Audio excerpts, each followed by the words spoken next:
Halo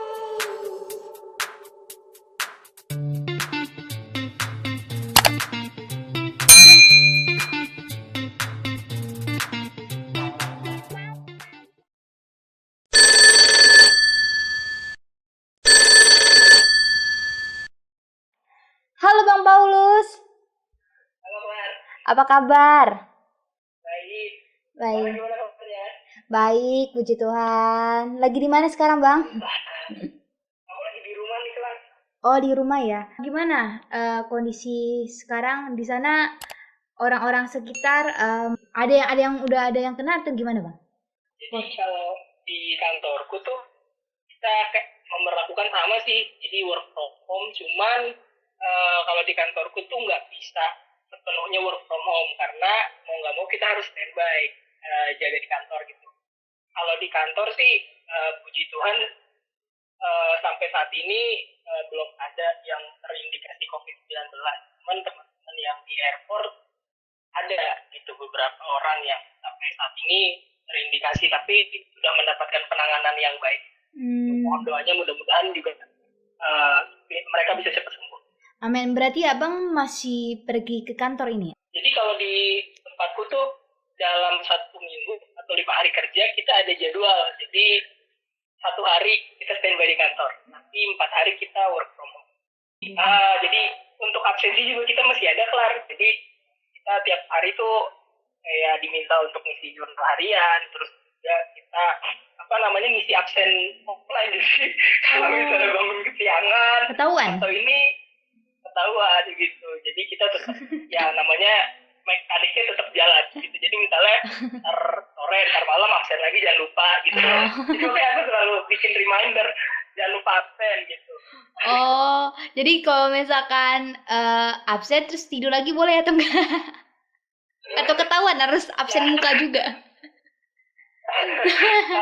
Jadi kita absen terus jadi misalnya kalau kita udah selesai tanggung jawab kita nggak apa sih standby aja. Oh, gitu ya.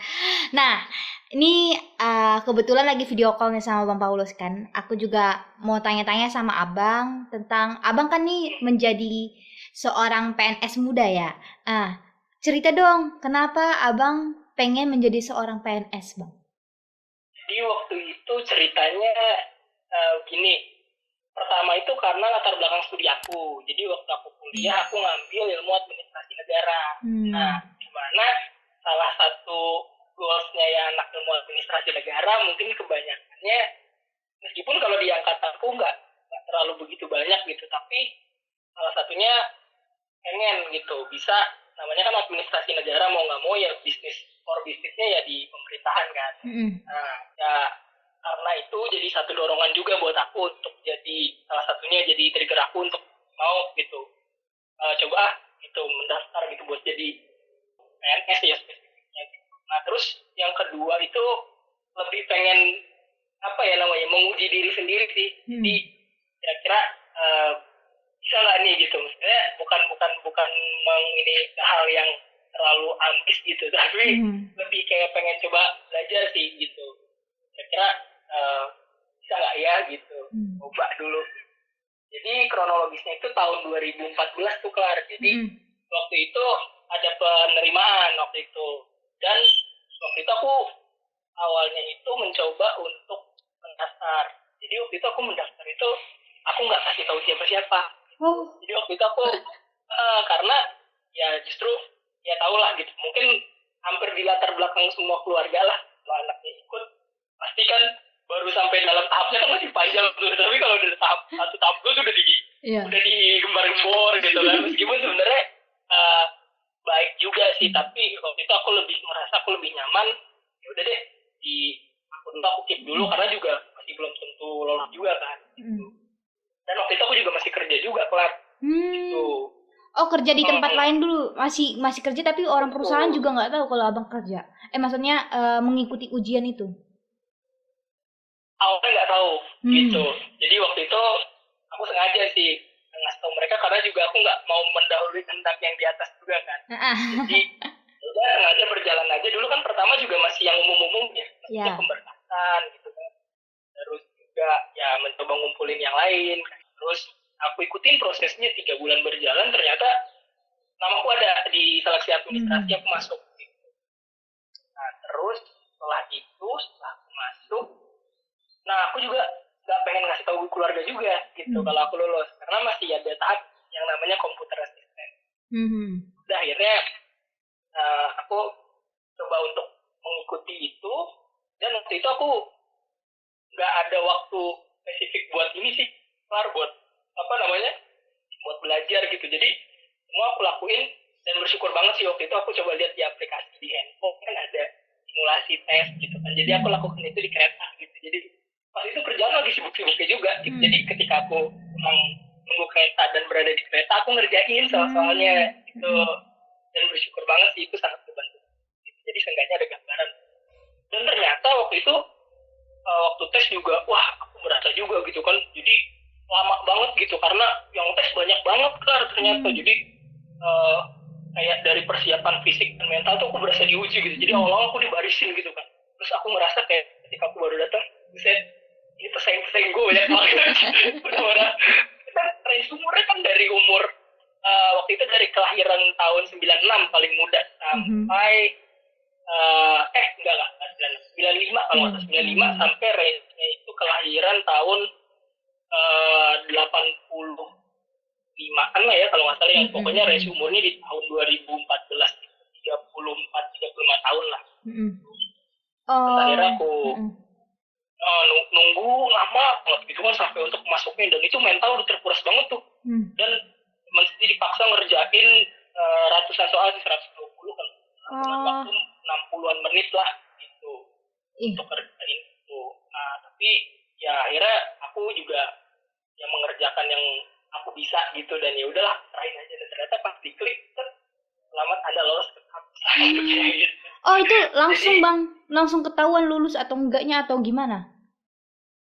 Jadi real time kelar. Jadi pas saat itu juga misalnya Clara lagi tes nih, aku bisa ngelihat Clara ada di ranking berapa pada saat Clara mengerjakan soal. Misalnya Clara di nomor 16 bener, aku bisa ngelihat gitu, bisa mantau. Dan pada saat jadi dikasih waktu sekitar 2 jam lebih, nanti kalau misalnya bisa selesai sebelum itu bisa diklik selesai, tapi kalau misalnya belum sampai 0,0000, nah itu baru akan kelihatan start gitu, dan itu langsung tampil di layar screen di belakang di luar gitu. Dan jadi emang pemeriksaannya ketat banget gitu. Kalau di aku sih sampai ada detektor gitu, terus diperiksain. Gitu ya. Oh, nah abang kan sebagai termasuk PNS muda dong ya di Kemenkumham ya, bagian imigrasinya ya kan Bang. Nah bisa nggak Bang, itu kan aku tahu ya Kemenkumham itu memang susah, maksudnya orang yang masuk situ juga susah. Mungkin ada nih nanti sebagian dari yang pendengar atau yang nonton video ini kan pengen juga menjadi PNS di Kemenkumham atau enggak di bagian lain itu kan. Bisa nggak Abang bagi tipsnya itu tuh untuk bisa lolos PNS? Karena yang aku tahu tuh ya Bang, kalau mau lolos PNS itu bisa beberapa kali mencoba gitu loh. Abang waktu itu berapa kali mencoba? Aku merasa ya mungkin ini anugerah sih ya, maksudnya ini pertama kali aku mencoba, dan pertama kali ini instansi yang aku apply gitu, dan ternyata rezekinya di sini gitu. Iya ya, puji Tuhan banget. Iya, ini benar-benar tenggat banget. Iya. Gimana Bang itu? Bisa nggak bagi tipsnya Bang? Apa yang diperlukan untuk teman-teman juga yang mau jadi PNS gitu Bang? Supaya bisa ngikutin sejarahnya Abang nih. Oke, kalau dari aku sih, kalau aku boleh berbagi tips sih, aku bisa ngolongin jadi 2 nih. Pertama non substansi sama substansi. Nah kalau substansi yang pertama itu ya fix banget sih, harus bisa mencintai dan mengenal Indonesia. Ini bukan harus detail banget gitu, tapi seenggaknya ya kita mencintai Indonesia sendiri gitu, sebagai negara kita. Karena nanti pekerjaan kita itu akan sangat bersinggungan dengan apa yang ada di negara kita ini gitu. Jadi kalau kita nggak mencintai negara kita, itu akan jadi modal yang sulit gitu. Terus yang kedua, kenali sih formasi yang teman-teman pengen pilih gitu. Jadi pengen apa, coba nggak usah spesifik tapi ada gambarannya dulu. Oh misalnya ini formasinya misalnya orang misalnya penata keuangan. Nah, seenggaknya dia udah tahu lah tinggalnya substansi pekerjaan sedikit lah gitu. Oh, posisinya nanti sebagai penata keuangan, oh mungkin nanti tugas dan fungsinya kayak gini gitu. Jadi coba mulai lebih kepo aja. Nah, apa sih tugas? Nah, kalau aku sebagai analis keimigrasian, nanti aku mulai kepoin tentang aktivitas keimigrasian apa sih gitu. Oh, itu nanti ditanyain juga di dalam ujiannya atau wawancara atau gimana itu? Kalau misalkan yang udah lebih khusus lagi. Jadi biasanya kalau udah lolos ke CAT di awal, itu nanti akan ada tes untuk bidangnya masing-masing sih. Oh. Gitu. Jadi memang harus mengerti juga ya apa yang akan mereka lakukan nanti gitu ya. Betul. Terus habis itu ya jangan pernah berhenti buat bermimpi sih. Maksudnya adalah ya tetap terus semangat karena mimpi juga yang salah satu bikin kita semangat. Tapi jangan lupa diimbangi dengan usaha gitu. Terus yang terakhir kalau non substansinya siapkan fisik dan mental teman-teman sih, karena nanti akan banyak ya namanya tes itu, apalagi kayak CPS kan semua banyak yang minat gitu, jadi pasti akan ngantri gitu. Jangan harap begitu tes langsung masuk ujian langsung ini gitu, tapi benar-benar dibarisin dulu, pokoknya ikutin anjuran dari panitia aja deh, ikutin mereka gitu. Dan itu pasti akan sangat menguras sih, kayak kita baris, kita nunggu kan juga butuh energi juga ya. Gitu. Nah, terus kalau substansinya nih kelar, pertama itu persiapkan sih untuk CAT-nya. Maksud aku adalah nanti siapin aja untuk wawasan kebangsaan, intelijensia umum, sama kemampuan penalaran. Jadi CAT itu komponennya ada 3. Itu yang banyak ya? Kebangsaan yang kaitan dengan sejarah, geologi, politik, pemerintahan, dan lainnya lah. Itu time-nya luas banget, jadi sangat luas dan sangat dalam gitu. Jadi semua soal tuh gak akan ada yang mungkin posibilitasnya sama gitu. Semuanya pengembangan terus. Terus yang kedua, intelijensia umum. Itu kaitannya mungkin sama kayak STPA kali ya gitu. Jadi ada deret angka, ada silogisme, ada ini itu bisa dilatih gitu. Terus ketiga, kemampuan penalaran gitu. Nah, ini beda-beda sih tiap penerimaan gitu. Kalau di 2014 dan di 2017 packagingnya beda-beda. Kalau di aku itu lebih ke ethics. Jadi ya ibaratnya lebih ke etika kita gitu. Tapi kalau di yang 2017 mungkin katanya lebih dalam lagi gitu. Jadi agak nyerempet-nyerempet intelijensia umum juga sebenarnya. Gitu. Tapi kalau menurut aku pasti nanti pertanyaan berikutnya gimana nih? Perlu nggak untuk kita kayak punya bimbingan tambahan atau ya beli buku apa gitu? Menurut aku itu disesuaikan dengan kebutuhan dari teman-teman. Kalau teman-teman merasa punya waktu dan punya kesempatan, ambil aja kalau memang kalian niat untuk menjadi seorang abdi negara gitu. Jadi ya baik itu mau ikut bimbingan kan banyak nih sekarang gitu kan, terus juga mau beli soal-soal gitu kan, atau mau download aplikasi silahkan dikondisikan dari teman-teman sendiri maunya gimana gitu. Terus nanti yang kedua itu ada tes bidang. Nah, itu benar sesuai dengan formasi yang teman-teman pilih sih. Terus nanti terakhir itu mungkin ada wawancara dan tergantung panitia seleksi sih ada. Oh gitu ya. Nah, mungkin aku mau jelasin dulu nih Kak. Jadi kalau misalnya jadi tahapannya tuh kalau misalnya teman-teman tuh lolos itu nggak otomatis langsung jadi PNS. Jadi calon pegawai negeri sipil. Masih harus ada tes lagi kah atau gimana tuh Bang? Betul. Cuman tesnya itu berbeda. Jadi kita mengikuti rangkaian. Jadi ada seriesnya.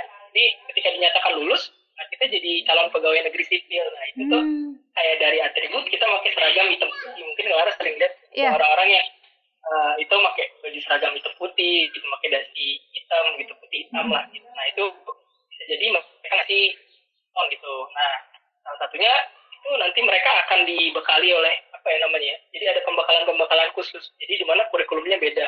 Kalau zaman-zaman dulu tuh ada namanya prajab gitu. Kalau di aku tuh bilangnya namanya latar. Nah, jadi kita tuh belajar selama setahun, jadi kita ada masa habituasi dan aktualisasi. Jadi kita jadi CPNS, kita belajar di tempat kerja kita, terus kita habis itu di karantina. Terus di karantina, terus habis itu kita banyak belajar materi-materi yang disampaikan sama penyaji. Nah, terus habis itu kita dibalikin lagi ke kantor untuk bisa mengaktualisasikan materi-materi yang ada ke dalam sebuah penulisan gitu. Jadi kayak kita buat semacam makalah lah gitu. Nah dari hasil tulisan kita tuh disidangin gitu. Jadi ada sidang sebelumnya sama sidang setelahnya. Jadi kita masuk sebulan kita di karantina, habis itu 3 bulan kita di lapangan, habis itu kita 3 hari masuk ke karantina lagi sekaligus diuji lagi terakhir gitu. Terus habis itu biasa sih kayak pemeriksaan kesehatan, terus juga nih. Nah aku tuh kalau aku boleh sharing, waktu itu aku lulus CPNS tuh umur 24 tahun. Wih. Gitu. Jadi waktu itu nggak bisa lulus. Selamat. Jadi, keren banget bang, bener keren. Iya. Bersyukur sih. Terus selama itu aku orientasi gitu. Jadi dari tahun 2017 aku orientasi, baru orientasi itu di tahun 2018, bulan Januari gitu. 2018 sampai 2019. Nah itu aku jadi CPNS, aku melalui tahap namanya Latsar. Nah Latsar tuh sama di tahun 2018 sampai 2019 juga di usia aku umur 24 tahun, dan bersyukurnya aku dinyatakan lulus, terus dilantik itu diambil sumpahnya itu tanggal 11 Januari 2019. Cuman yang uniknya SK-nya itu ditandatangan pas hari ulang tahun aku tanggal 9 Januari. Jadi hari spesial juga itu ya. Iya, dan pas gue ngeliat SK-nya ditandatangan gitu kan sama Pak Menteri, wih umur aku 25 tahun gitu. Pas banget gitu di ulang tahun aku gitu. Cuman baru diambil sumpahnya tanggal 11. Nah itu aku bersyukur banget sih gitu. Jadi merasa itu a blessing sih. Jadi umur 25 tahun gitu. Tapi range umur angkatan aku tuh dari umur, jadi ada 1 tahun sih yang lebih muda dari aku itu umur 24. Kelahiran tahun 95. Nah, itu yang paling kecil. Sampai tahun yang teman-temanku yang paling tua tuh umur 34 tahun. Jadi bayangin cukup luas juga ya ini. Berarti teman-teman kalau kerja tuh teman abang di situ juga yang umurnya udah di atas gitu, ya? Mostly lebih banyak di atas kelas. Jadi makanya aku juga belajar juga cara berkomunikasi dengan orang yang sebenarnya itu satu angkatan sama aku, tapi secara usia dia. Jadi ya aku banyak belajar juga sih gitu. Jadi karena ini banyak orang yang lebih tua juga, tapi setara gitu kan. Kita satu ini. Tapi gitu. Belajar menghormati mereka juga. Iya. Integritas gimana bang? Di sana ditekankan atau gimana bang? Dan bersyukur banget sih, maksudnya ketika kita dari awal juga penerimaan, aku bersyukur sih, maksudnya di tengah-tengah pemerintahan yang sekarang itu bisa membuka kesempatan yang seluas-luasnya buat orang yang ingin mengambil bagian atau berkontribusi di negara ini. Kita mau jadi negara gitu. Jadi aku merasakan sih, jadi ya karena ya aku juga bukan ini juga, bukan siapa-siapa juga, jadi emang aku ikut tes tuh ya bener dari nol, dan aku murni ikut tes, dan ya aku bisa bilang ya dari proses aku dari CPNS sampai aku dilantik itu 0 rupiah gitu loh, maksudnya nggak ada kayak dipungut biaya atau misalnya kayak kalau lu mau lulus ini gitu kan, banyak orang yang pada pakai atau mungkin pengen banget jadi tapi kehilangan maknanya gitu, misalnya percaya dengan joki atau apa gitu. Kalau menurut aku sih jangan percaya sih, percaya dengan kemampuan diri sendiri dan serahin biar Tuhan juga yang bekerja gitu. Jadi jangan pernah jangan pernah kehilangan kepercayaan diri. Iya, berarti selama tes CPNS juga abang gak ada mengeluarkan biaya sepeser pun ya? Enggak ada? Wah, berarti murni semuanya ya ini ya? Iya. Wah keren bang. Salut banget aku sama bang. Kalau integritas juga kita belajar sih, maksudnya untuk bisa menjaga gitu, dan terus menerus pasti kita jaga komitmen itu. Jadi ya doakanlah mudah-mudahan milenials yang sekarang bisa memberikan warna baru lah, kontribusi untuk pelaksanaan kebijakan di Indonesia gitu. Jadi untuk soal mungkin banyak teman-teman yang juga mungkin agak kelupaan kan, soal gaji gimana nih gitu, untuk soal ini gimana nih. Nah kalau aku boleh balikin sih, kebutuhan itu semuanya teman-teman yang sesuaikan, karena ada banyak juga orang yang seiring pendapatan berapapun, tapi seiring dengan gaya hidup dan juga kebutuhan dan keinginannya dia, itu ya pasti akan selalu gak akan pernah cukup gitu. Tapi ya kalau aku ngerasa jangan pernah ragu sih, kalau kalian memang benar-benar pengen jadi ASN, pengen jadi PNS gitu, itu gak akan pernah gak akan berkekurangan kok gitu. Jadi yang penting adalah ya tergantung kita bisa memanagenya gitu. Jadi jangan pernah takut kita dan berat takut nanti apakah kalau misalnya udah warga nih bakal ini enggak serangan enggak nih, enggak kok gitu. Pasti akan dicukupkan. Pasti dicukupkan. Cukupkanlah apa yang ada padamu lah ya gitu ya intinya. Iya benar. Iya benar. Pokoknya aman deh. Iya. Cukupkanlah apa yang ada padamu, jangan mengambil bagian dari orang lain. Itu sih yang perlu diterapkan juga, tentang integritas juga itu ya berkaitan ya kan Bang. Iya. Udah banyak banget ini kita bincang-bincang ya Bang. Mungkin ada sedikit pesan yang akan ada yang Abang sampaikan gitu untuk orang-orang yang ingin ikut tes CPNS, apa yang harus mereka lakukan? Sedikit aja pesannya dari Abang. Monggo. Kalau menurut aku sih jangan pernah berhenti berjuang sih, dan tetap terus bersyukur selalu gitu. Karena ya apapun yang kita lakukan mungkin seolah nggak memberikan makna yang langsung gitu, tapi itu akan terjawab di beberapa waktu. Dan memang segala sesuatu itu nggak ada yang instan gitu. Kita aku juga belajar untuk berproses terus gitu kan, misalnya ini kok udah lulus ini mas, ada tes lagi, ada ini lagi, tapi ya itulah menggambarkan kalau segala sesuatu butuh diperjuangkan. Ya, betul, jadi betul. Perjuangkanlah apa yang teman-teman pengen perjuangkan. Mantap, berjuanglah apa yang ingin diperjuangkan. Mantap itu Bang. Wah, terima kasih banyak. Udah cukup banyak yang kita sharing-sharing nih ya kan Bang. Semoga lewat video ini juga menambah ilmu buat banyak orang yang di luar sana, apalagi yang ingin ikut CPNS ya Bang. Oke, sudah banyak banget kita video call pada sore hari ini. Terima kasih banyak Bang atas kesempatannya. Clara bisa wawancara Abang, sharing-sharing pengalaman Abang waktu mengikuti CPNS yang sekarang juga menjadi PNS muda di bagian imigrasi di Kemenkumham. Kiranya Abang sehat selalu, diberkati Tuhan, baik itu pekerjaan, apapun itu pasti Tuhan berikan yang terbaik untuk Abang. Amin. Makasih ya Bang. Thank you. God bless. Yo.